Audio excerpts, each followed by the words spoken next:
Tutti in piazzetta della Vergogna per un confronto sui mali che segnano il quartiere Pertini. Sono i residenti dei diversi moduli abitativi stanchi della situazione di abbandono in cui versa il loro quartiere e delle continue occupazioni.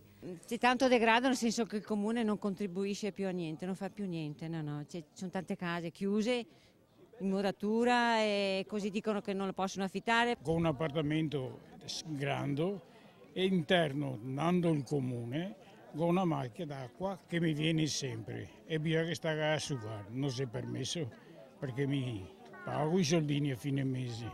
Assemblea partecipata dove anziani e giovani si sono ritrovati uniti per stigmatizzare il degrado e la mancanza cronica di servizi, peraltro denunciati a più riprese.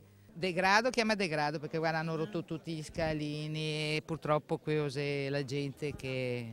Non solo denuncia, però il confronto ha portato anche ad una serie di proposte che saranno presto portate all'attenzione dell'amministrazione comunale. E noi tra 15 giorni avremo un incontro con la commissione del comune, ordine del giorno quartiere Pertini, in cui porteremo delle proposte concrete. Se l'amministrazione comunale risulta latitante, dalla municipalità viene tesa una mano. È importante che il comitato lavori assieme alla municipalità, che è un organo istituzionale, che è poi il primo step di collegamento tra i cittadini e l'amministrazione. L'incontro pubblico è stata anche l'occasione per una raccolta firme per riuscire a portare il servizio di autobus di nuovo in quartiere. Il quartiere alle 9 di sera di domenica non ci sono più autobus per andare a Venezia e tornare da Venezia.